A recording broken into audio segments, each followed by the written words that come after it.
हाँ जी, हम पढ़ रहे थे RPSC second grade first grade के लिए वेक्टर कैलकुलस, और इसमें अपन ने जो है ग्रेडियंट, डाइवर्जेंस, कर्ल के बारे में प्रॉपर्टीज देख ली थी।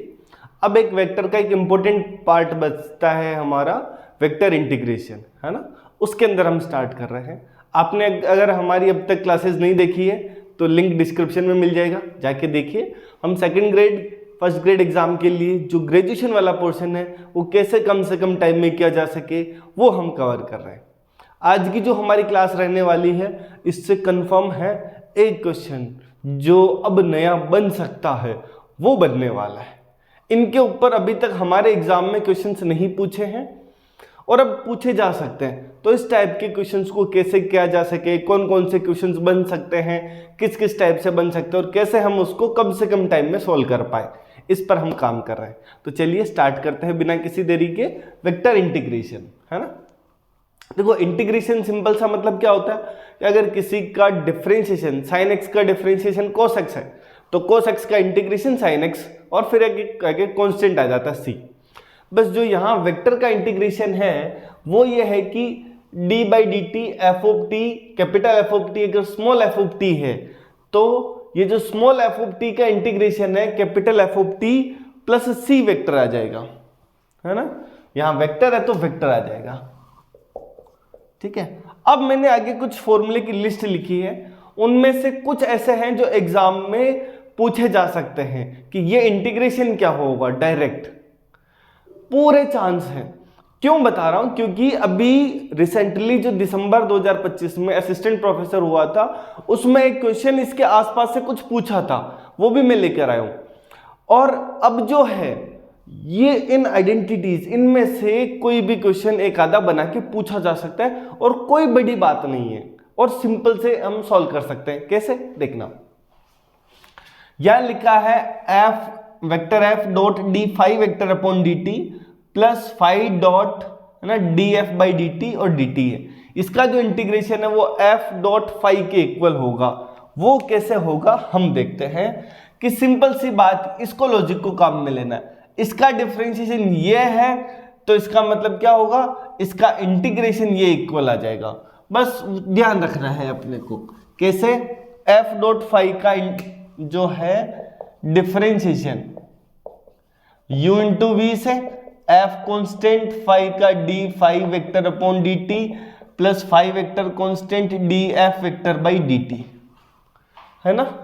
देखो, इसका डिफरेंशिएशन ये आ रहा है तो जो इसका इंटीग्रेशन है वो ये आ जाएगा और प्लस सी आ जाएगा।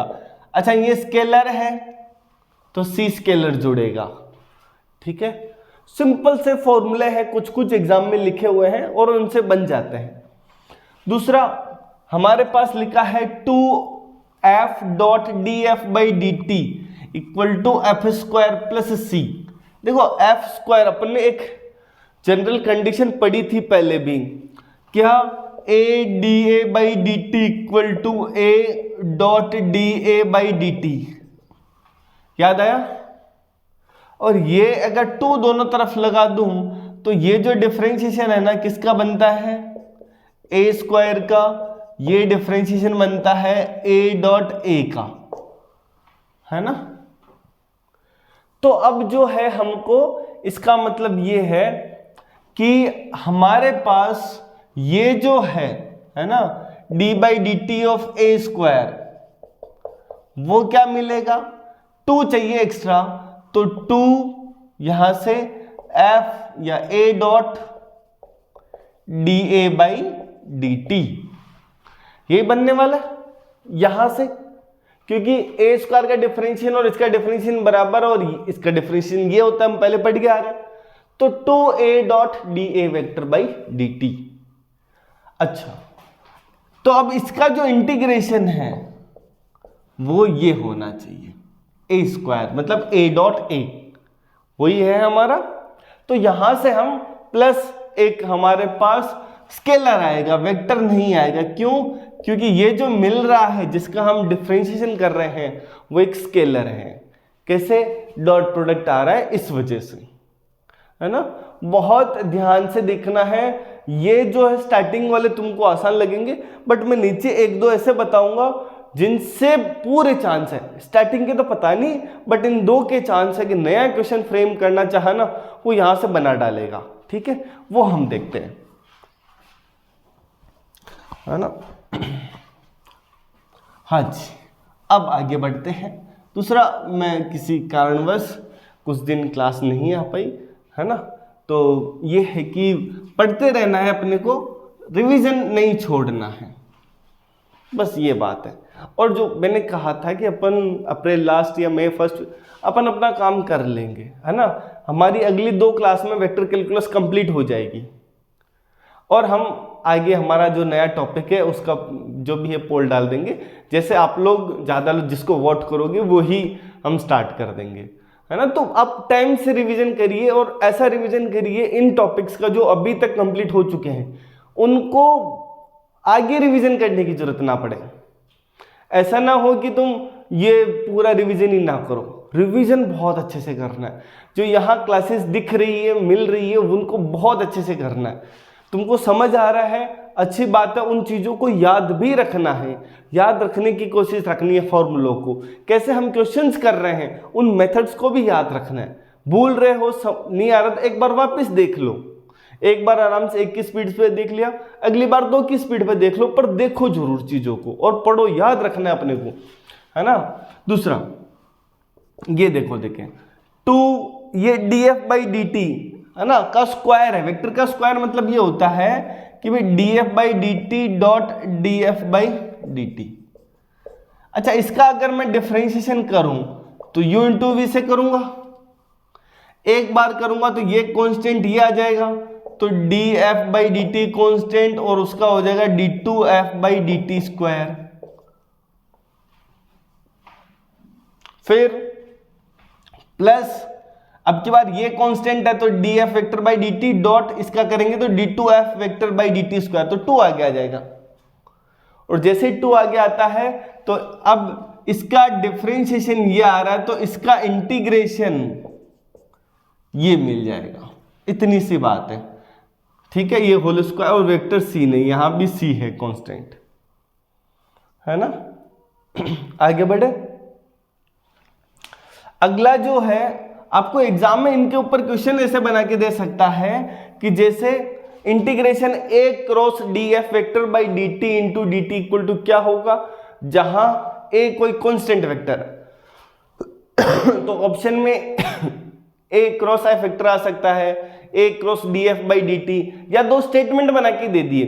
पहला स्टेटमेंट ये, दूसरा स्टेटमेंट ये, बताइए कौन सा ट्रू नहीं है ना। P ट्रू है, Q नहीं है, Q ट्रू है, P नहीं है, दोनों ही ट्रू है, दोनों ही फॉल्स है। ऐसे क्वेश्चन बना सकते हैं इससे। तो एक कांस्टेंट है तो a क्रॉस f का डिफरेंशिएशन ये होगा। ये किसका डिफरेंशिएशन आया है ना। तो अब क्या करेंगे, इसका डिफरेंशिएशन ये आ रहा है तो इसका इंटीग्रेशन ये आ जाएगा प्लस c वेक्टर आ जाएगा साथ में। बस ये ध्यान रखना अपने को, है ना। सेम अपने पास ऐसे ही f क्रॉस फाई है, वेक्टर है, तो डिफरेंशिएशन u इंटू वी से, तो f का करे, f कांस्टेंट है, फाई का कर दिया, प्लस f का किया, फाई कांस्टेंट है, क्रॉस प्रोडक्ट है, तुमको ऑर्डर चेंज नहीं करना है, a के बाद b आ रहा तो b ही रहेगा, ठीक है। सेम इससे हो जाएगा। काम का जो है सबसे ज्यादा 6 और 7 वाला जो एग्जाम में है ना पूछा जा सकता है, बिल्कुल चांस है उसके पूरे। क्या है देखना। हाँ जी, f cross df by dt का जो डिफरेंशिएशन है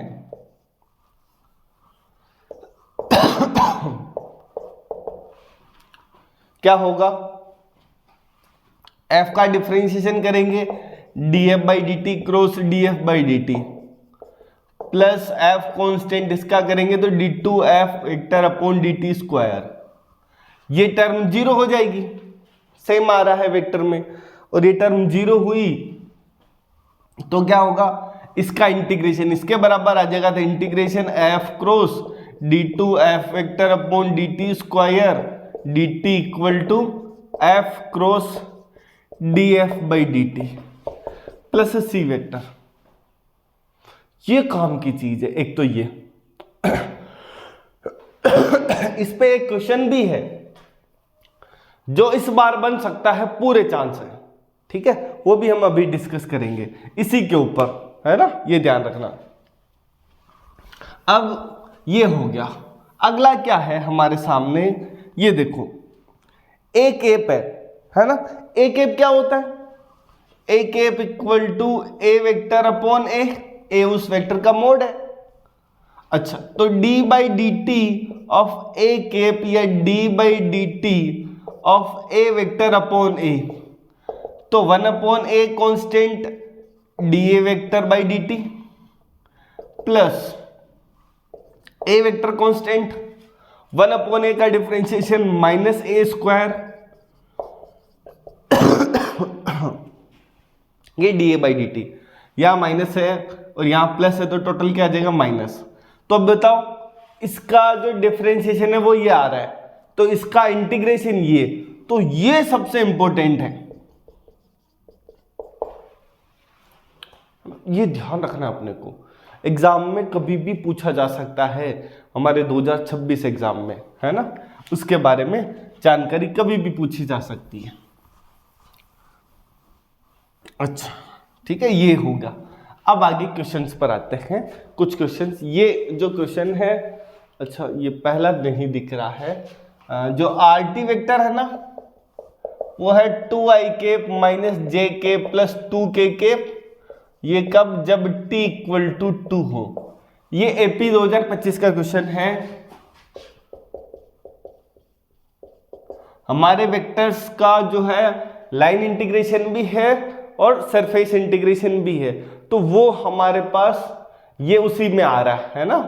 अच्छा, और एक t इक्वल टू 2 पर ये दे रखा है और t इक्वल टू 3 पर क्या दे रखा है? 4i cap minus 2j cap plus 3k cap. कह रहा है इंटीग्रेशन है r dot dr vector upon dt, है ना, इंटू dt, किसके बराबर आएगा? अभी मैंने यहां लिखा था 2f dot df vector upon dt, dt equal to F square plus C, है ना। अब यहां जो है 2, इसका मतलब यहां से हटके यहां आएगा, है ना भाई, वहां कांस्टेंट डिवाइड लगा देंगे तो कांस्टेंट रहने वाला है। अब अपने को क्या करना है? लिमिट लगानी है 2 से 3, तो इसका मतलब ये c हट जाता है, लिमिट लग जाती है 2 से 3। f वेक्टर का स्क्वायर मतलब f डॉट f, ये ध्यान रहे हमेशा, f डॉट f। तो f डॉट f पहले 3 पर देखना है, t इक्वल टू 3 है तब, और जब 2 है तब देखना है। तो जब हमारे पास 1/2 बाहर, f डॉट f जब t इक्वल टू 3 है तब, तो क्या है? 16 plus 4 plus 9 minus upper limit लग गई। और ये कैसे किया मैंने? वही इसी वेक्टर का इसके साथ डॉट प्रोडक्ट। अब t इक्वल टू 2 पर ये कितना है? 4 प्लस 1 प्लस 4, है ना। तो सॉल्व करेंगे तो 9 माइनस 9 हो गया 20/2 10, आंसर 10। कोई बड़ी बात नहीं थी क्वेश्चन में जो पूछा गया एग्जाम में, कोई बड़ी बात नहीं है, ठीक है। क्या था? आर वेक्टर दिया t इक्वल टू 2 पर, आर वेक्टर दिया t इक्वल टू 3 पर। सेम क्वेश्चन भी आ सकता है वेक्टर के क्वेश्चंस लिमिटेड है हमारे पास, तो सेम क्वेश्चन रिपीट हो सकता है ना। ये सेम क्वेश्चन आपको फिर से पूछा जा सकता है कि बताइए क्या होगा? R vector dot D R vector upon D t into d t. तो अपन को पता है ये जो है 1/2, f की जगह में r लिख दूं उससे कोई फर्क नहीं पड़ रहा, ये अपने को पता है। तो देखो, अब अपने को पता है ना, तो क्या है, एग्जाम में अगर अपने को इसका नॉलेज है तो अपने को पता है 1/2 बाहर आना है, r डॉट r आना है ना। 2 से 3 मतलब जब 3 है तब और 2 है जब, अपर लिमिट है 3, तो आपको क्या करना है? जब t इक्वल टू 3 वाला है उसका डॉट प्रोडक्ट करना है खुद से ही। तो ये 16 प्लस 4 प्लस 9 ये आ गए, माइनस इसका t इक्वल टू 2 पर डॉट प्रोडक्ट करना खुद के साथ ही। तो क्या होगा? 4 प्लस 1 प्लस 4 9 घटा देंगे, टोटल 20/2 10 आ जाएगा। यही एग्जाम का क्वेश्चन, कोई बड़ी बात नहीं, हमको ज्यादा टाइम नहीं लगना है इसमें, पर क्वेश्चन एक बार सॉल्व हुआ होना चाहिए, वरना दिमाग में नहीं आता है। ठीक है, चलिए सेम क्वेश्चन भी, अच्छा यार वो स्क्रीनशॉट पहले वाला रह गया था, इसका ले लो तुम, बाकी इधर जो है दोनों को जोड़ देना साथ में, है ना। हाँ जी, अगले क्वेश्चन पर आता हूं। आर वेक्टर अपने को दिया, कह रहा है इंटीग्रेशन करना है R cross D two R vector upon D T square का, टी के रेस्पेक्ट में 1 से 2 तक है, लिमिट कहां से 1 से 2। अब हमको R cross D two R vector upon D T square चाहिए। अच्छा, हमारे पास हमने अभी लिखा, ये जो है हमारा, ये जो है वो आता है R cross D are vector upon D T के, अभी लिखा अपन ने। तो ये जो है इसका डॉट प्रोडक्ट जो है आर डेस कर रहा हूं मैं सीधे, 10 T I cap minus J cap minus 3t square के केप, है ना। और अपने को क्या करना है यहां से, हाँ ये आर डेस आ गया, और आर क्या है हमारा, आर है हमारे पास, दोनों का क्रॉस प्रोडक्ट करना पड़ेगा। हाँ, क्रॉस प्रोडक्ट करके फिर अपने को वैल्यू निकालनी पड़ेगी। अच्छा, और कोई तरीका नहीं है क्या, D two R vector upon D T square, तो उसके साथ क्रॉस प्रोडक्ट, भले इसके साथ करो भले उसके साथ करो। देखो दो वे तरीके हैं सुनना, एक तरीका ये है कि भाई D two R vector upon D T square निकाल लो, ठीक है, और फिर आर वेक्टर के साथ क्रॉस प्रोडक्ट करा दो और आंसर निकाल दो। एक वेक्टर ये है और दूसरा आर वेक्टर है, दोनों का एक दूसरे के साथ तुम प्रोडक्ट करा दो। कैसे करा रहा हूं देखना, 10t minus 1 minus 3t square, और ये आ जाएगा हमारे पास 5t square minus t minus t cube, है ना। ये आई केप जे केप के केप। एग्जाम में अगर तुमको क्रॉस प्रोडक्ट करना पड़ जाए, है ना, ये मैंने लिखा है, तुमको क्रॉस प्रोडक्ट करना पड़ जाए, तुमको अपना टाइम बचाना है, तो तुम कैसे बचा सकते हो सुनना। तुमको ये लिखने की जरूरत नहीं है, आर वेक्टर सीधा तुम्हारे सामने क्या करो, तुम ये जो आर डेस निकाला ना उसके ऊपर ही ये जो आर वेक्टर वो लिख दो, 5t square I cap minus T J cap minus T cube K cap, बस। अब देखो अगर मैं डिटरमिनेंट बना के लिखूंगा तब भी यही कोफिशिएंट आएंगे। अच्छा, उल्टा लिख दिया मैंने यहां पे, okay, 10t minus 1 minus 3t square, देखो यही आने वाला है, तो क्यों ना हम, इसकी जरूरत ही नहीं है हमको, सीधा यहीं से सॉल्व करो। देखो देखे, इसको इसके साथ, इसको इसके साथ, तो ये सॉल्व करेंगे तो माइनस प्लस हो जाएगा 3t क्यूब और माइनस t क्यूब, तो 2t क्यूब आई केप, है ना। जे केप के लिए क्या होगा, ये दोनों पर आगे माइनस आना है, तो ये आ जाएगा देखो माइनस 15t की power 4 minus minus plus 10t की पावर 4, तो माइनस 5t की पावर 4 और माइनस फॉर्मूले का है तो 5t की पावर 4 जे के। यहां से करेंगे, इसका करेंगे तो minus 5t square plus 10t square, तो 5t स्क्वायर के केप, है ना। अब ये क्या मिल गया हमको, आर क्रॉस, ये जो मिला ना R cross D are vector upon D T. अब अपने को अपर लिमिट लगानी है, टी इक्वल टू 2 पुट करना है, 2 करेंगे तो कितना आ जाएगा यहां से 8 आई केप, और नहीं 16 आ जाएगा, है ना, प्लस 2 पुट करेंगे तो 16 और 5 कितना 80, 2 पुट करेंगे तो 4 और 5, है ना, 4 इंटू 5 20 के केप, माइनस जब हम t इक्वल टू 1 पुट करेंगे इसमें तो क्या आएगा 2 I cap minus 5 J cap minus 5 K cap, है ना। अच्छा, तो कितना मिला 14 आई केप प्लस ये आ जाएगा हमारे पास, अच्छा माइनस लगा रखा है क्या सब जगह, माइनस कैसे आएगा, माइनस 2t क्यूब तो नहीं आ रहा कहीं, माइनस माइनस प्लस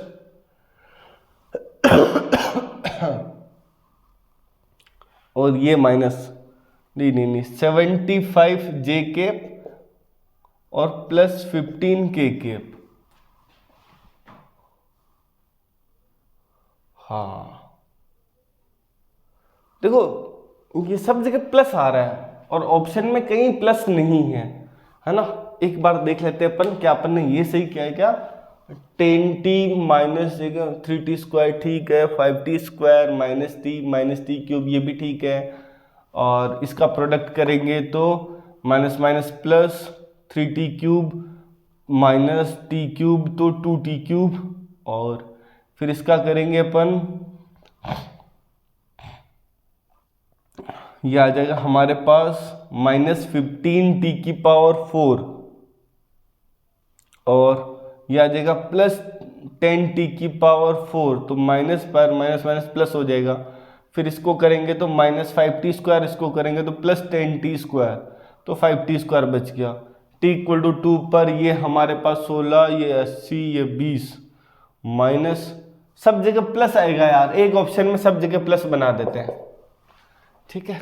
हाँ थोड़ा सा ये मतलब हम ये कैलकुलेशन है ना, ये अपन यही कर सकते हैं, डिटरमिनेंट बनाने की जरूरत ना हो। दूसरा t इक्वल टू जो बना 2 पर और 1 पर वैल्यू चाहिए अपने को, ठीक है।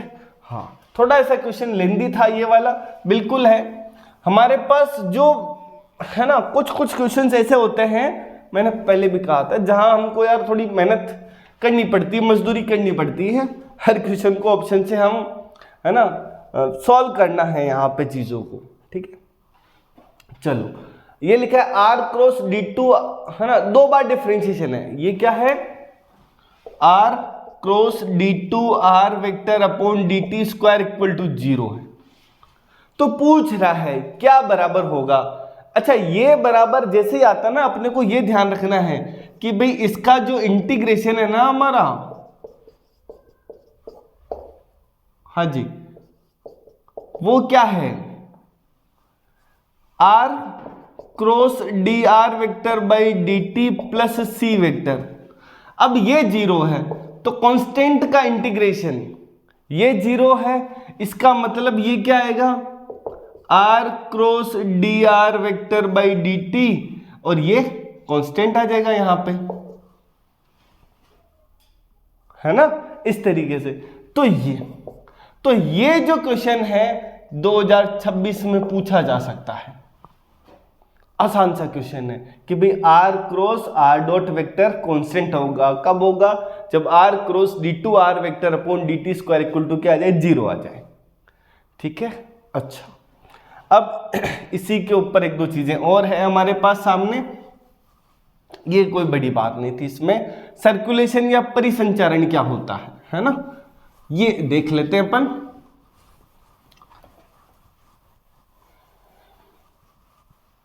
सर्कुलेशन या परिसंचारण क्या होता है ना। हाँ जी, integration C F dot D R है ना, ये होता है परिसंचारण। सर्कुलेशन सी जो है ना बंद वक्र है, और एफ क्या है? कण का वेग है। देखो एक क्वेश्चन ये बन सकता है, क्वेश्चन यदि सी बंद वक्र है व एफ वेक्टर कण का वेग है, तो integration F dot D R C equal to 0 नहीं कहलाता है ना। उसमें एक ऑप्शन में परिसंचारण हो, तो ये किसके बराबर है? परिसंचारण के बराबर है। तो जो परिसंचारण ऑप्शन होगा वो, सर्कुलेशन जो ऑप्शन होगा वो हमारा आंसर हो जाएगा। सी क्लोज्ड कर्व हो, एफ है ना पार्टिकल की वेलोसिटी हो, then line integration F dot D r is called circulation, परिसंचारण कहलाता है। सी बंद वक्र है, एफ उस कण का वेग है, तो एफ डॉट डी आर हमारा परिसंचारण। ठीक ऐसे ही किसी कण द्वारा किया गया कार्य, वो भी किसी पथ सी के अलोंग एक जगह से दूसरी जगह जाने पर जो किया गया कार्य, वो integration C F dot D R के इक्वल होता है। है ना। ये भी हमको ध्यान रखना है, दोनों चीजें। अब आगे है लाइन इंटीग्रेशन जो है उसकी वैल्यू। अब आगे के जो दो क्वेश्चन हैं मोस्ट अवेटेड है ना। अच्छा, ये फिर से विजिबल नहीं है, सी वेक्टर, ये जो लिख रखा है the value of the line integral, इसके आगे जो है integration C y z d x plus x Z plus 1 d y plus x Y D z, है ना।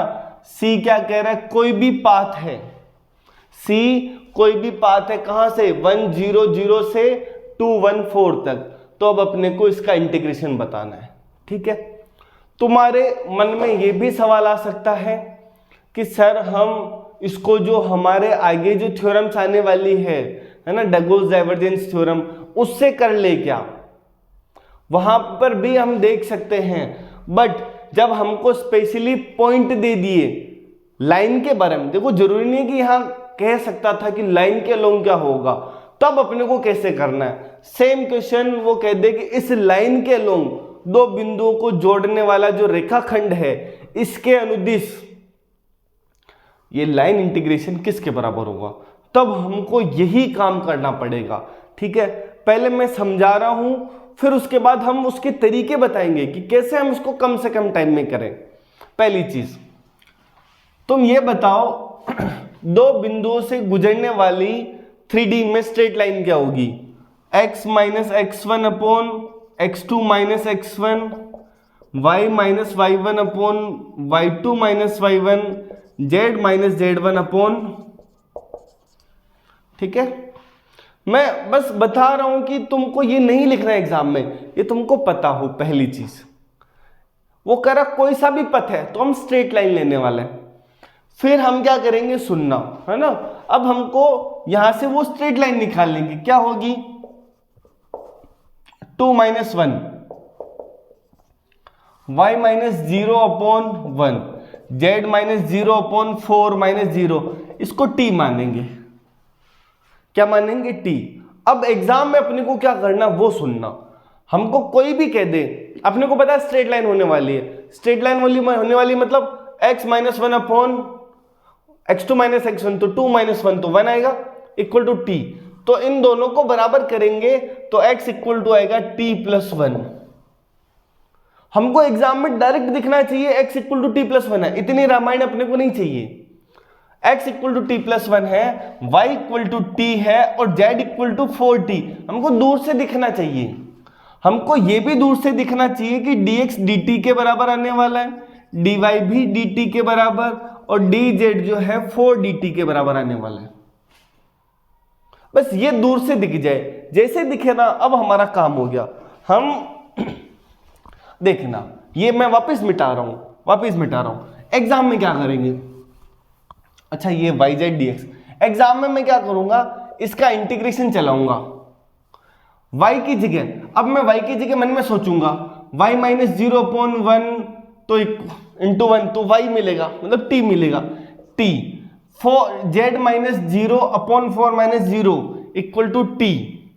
मन में ये सोच रहा हूं, तो z इक्वल टू 4t, तो ये आ जाएगा 4t स्क्वायर dx की जगह dt, प्लस x की जगह हमको t प्लस 1 दिख रहा है, और z की जगह 4t प्लस 1 dy की जगह dt दिख रहा है। x की जगह t प्लस 1, बस ये थोड़ा मजदूरी करनी पड़ेगी यहाँ पे। y की जगह ओनली t दिख रहा है, dz की जगह 4 dt दिख रहा है। तो अब क्या करना है, इंटीग्रेशन में 4t स्क्वायर यहां है, 4t स्क्वायर यहां है, तो 8t स्क्वायर बन गया, प्लस 4t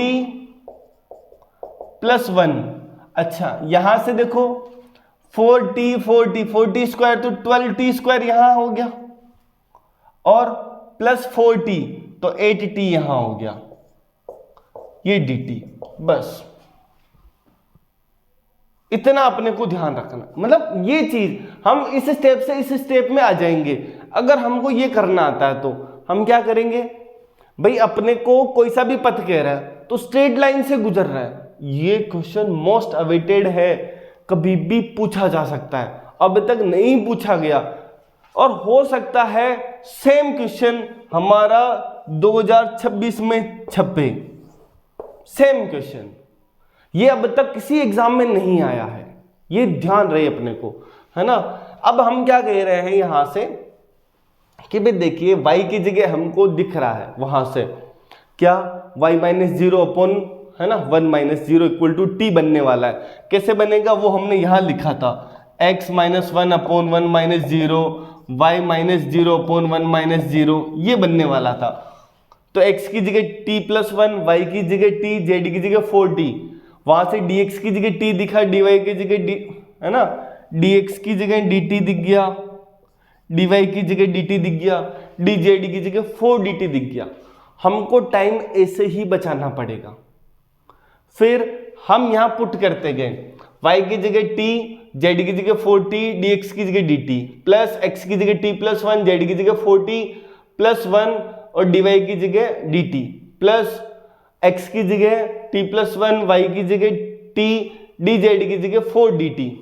मल्टीप्लाई किया, 4t स्क्वायर यहाँ है, 4t स्क्वायर 80t स्क्वायर, एक 4t स्क्वायर यहाँ, तो 12t स्क्वायर, यहां से 4t मिलेगा, यहां से भी 4t, तो 80t, ये प्लस 1। अब इंटीग्रेशन, दूसरी बात सुनना, बस हमको क्या है, अगर t जीरो हुआ तुम्हारा, क्या हुआ जीरो, तो x इक्वल टू आएगा कितना, वो उधर ट्रांसफर होगा तो जीरो कर देगा, तो x equal to 1, y equal to zero, z equal to zero, पहला पॉइंट आ गया। और t इक्वल टू 1 जो रखा, कितना 1, तो क्या आएगा x इक्वल टू, यहां से देखो x minus 1 upon 1 equal to 1, तो x minus 1 upon 1 equal to 1, तो x इक्वल टू 2 मिल जाएगा। y इक्वल टू यहां से कितना मिल जाएगा 1, और z इक्वल टू मिल जाएगा 4। इसका मतलब t का मान 0 से 1 तक है। तो दूसरी चीज, अब मैं तुमको ये तो समझा दी, अब एग्जाम में क्या ध्यान रखना है, याद रखना है, जब भी पथ स्ट्रेट लाइन हो, क्या हो, जब भी पथ स्ट्रेट लाइन हो, जब भी पथ सरल रेखा हो, तो t जो है अपन कर देना है 0 से 1। ये अपने को पता चल गया ना, t इक्वल टू 0 पर पहला पॉइंट, t इक्वल टू 1 पर दूसरा पॉइंट। तो ये अब हमको याद रखना है कि भाई हम एग्जाम में थोड़े निकाल लेंगे, है ना। देखो कुछ अस्त्र शस्त्र युद्ध में हम साथ लेके जाते हैं, है ना, कि लड़ाई करने के तलवार, पता चला अरे धारी नहीं लगा के आई, अरे तू रुक मैं धार लगाता हूं पहले, ऐसा नहीं करते ना। सेम वही चीज है कि हम ये चीज ध्यान रख के चलेंगे कि इस टाइप का सवाल जब भी आए हम क्या कहेंगे, लिमिट 0 से 1। मैंने कहा था ना समझाने में टाइम लगेगा, अगर मैं क्वेश्चन करूंगा समझ आ गया, अब क्वेश्चन आसानी से होगा। t का मान 0 से 1 है, 0 से 1 इंटीग्रेशन करेंगे तो कितना मिलेगा, सिंपल इंटीग्रेशन करना है फिर तो t क्यूब अपॉन 3, तो 4, लिमिट 1 लगाएंगे तो ये मिलेगा 80t स्क्वायर से 4, यहां से 1, टोटल 9। ऑप्शन में है क्या 9 नहीं है, ऐसा थोड़ी होगा, 80t स्क्वायर अपॉन 2, 02, ऐसे नहीं यार।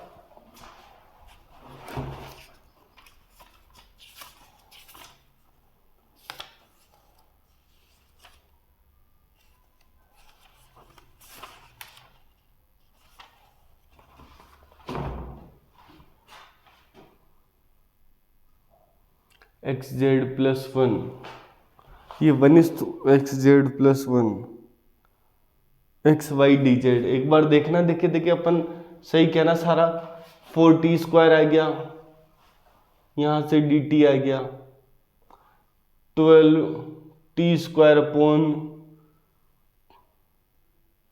t क्यूब अपॉन 3, तो 4 यहां से बचेगा, यहां से t, यहां से t, तो t स्क्वायर ही तो आएगा, t क्यूब थोड़ी बनेगा, यहां से 4t square plus 4t plus 1 dt, 4t square, भाई यही तो हो रहा है।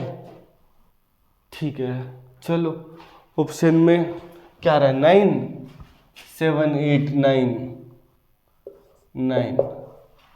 ठीक है, हाँ अब क्या कर सकते हैं, है ना, 0 से 1 में यही है ना, लिमिट 0 से 1, और देख लेता हूँ मैं 8t² 2 तो 4, यहाँ t मिलेगा तो t का 1 आ जाएगा, लिमिट 0 से, तो 0 पे सब 0 हो जाएंगे,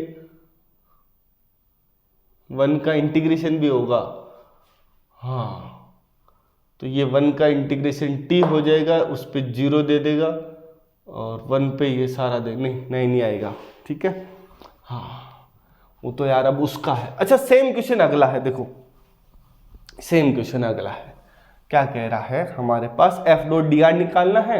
अच्छा वो खुद कह रहा है कि -1 से 1 तक है, यहां जाता है, अच्छा स्ट्रेट लाइन वाला नहीं दिया, ठीक है, एक्स वाई आई के प्लस वाई जेड जे के प्लस जेड एक्स के कैप।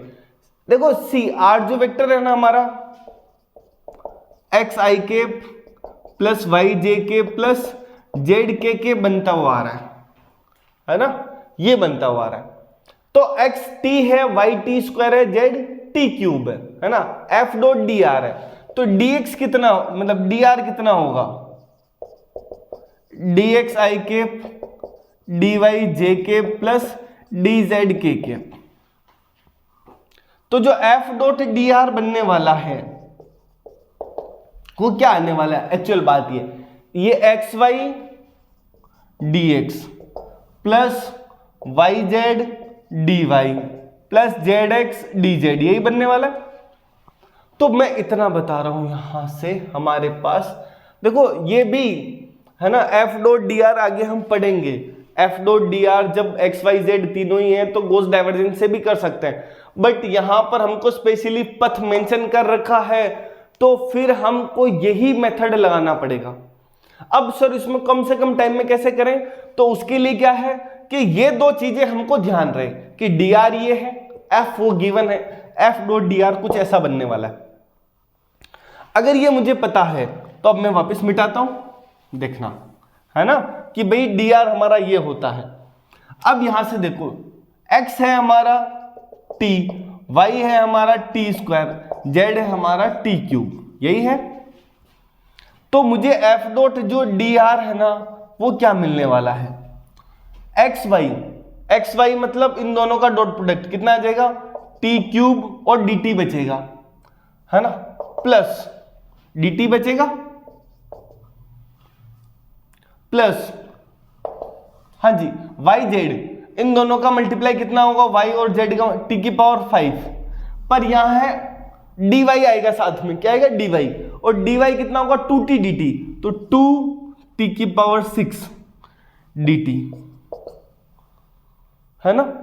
फिर अगला, हाँ अगला जो है zx, z है हमारा t क्यूब x ही है, तो t की पावर 4, पर dz आएगा, dz मतलब 3z स्क्वायर, तो 3z स्क्वायर मतलब सॉरी t स्क्वायर, इसकी पावर 6 dt, ठीक। तो कुल मिला कि t क्यूब 2 और 5 t की पावर 6, है ना, और यहां से हमको क्या मिल जाएगा बाहर dt। अब इंटीग्रेशन करना है -1 to 1, ऑड फंक्शन 0, इसका कितना मिलेगा 5, अच्छा इवन फंक्शन तो 2 मल्टीप्लाई में आ जाएगा, 10/7 0 to 1 लिमिट लग जाएगी t की पावर 7 पे, तो 10/7, इसका आंसर तो 10/7, है ना। अब इसी क्वेश्चन को देखो, अब है ना हम जल्दबाजी में कैसे करें, है ना, जल्दबाजी मतलब जल्दी कम से कम टाइम में कैसे करें, उसके लिए काम यही है, मैं फिर से मिटा रहा हूं। देखो हमारे सामने हमको पता है, एग्जाम में दिखना चाहिए दूर से, अच्छा ये t दे रखा, x दे रखा है, y दे रखा है, z दे रखा है, तो जी F.dr में क्या बनने वाला है, X Y into D X, X Y मतलब दोनों का multiply, t cube D T, X हमारा t है तो dt बन जाएगा, प्लस इन दोनों का मल्टीप्लाई t की पावर 5, और जब मैं dy करूंगा तो यहां से 2t dt बनेगा, तो 2 6 dt, फिर इन दोनों का मल्टीप्लाई, है ना, z और x का, तो t क्यूब ये t की पावर 4, और जब मैं dz करूंगा तो 3t स्क्वायर मिलेगा t की पावर 6 dt, तो यहां से -1 to 1 इंटीग्रेशन वही तो एफ डॉट डी आर का। जैसे ये तो 0 दे देगा ओल्ड फंक्शन की वजह से, 5 बाहर है ना, इंटू 2 0 to 1 टी की पावर 6 डी टी, तो 10/7 टी की पावर 7, लिमिट 0 से 1 तो 10/7। कम टाइम में हो गया ना। बस बात यही है कि हमको इसकी आदत लगानी पड़ेगी।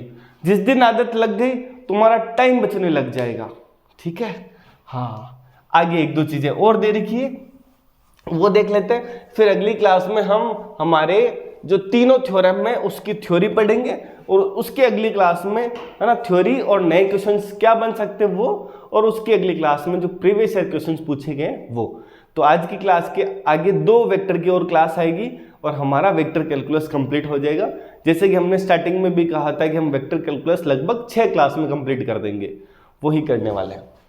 अच्छा, कंजर्वेटिव फील्ड क्या है ना, वो लिखा है संरक्षित क्षेत्र। हम यहां लाइन इंटीग्रेशन कर रहे हैं, यहां लिख रहा कोई भी पथ है, यहां कुछ अलग पथ दे रहा है ना।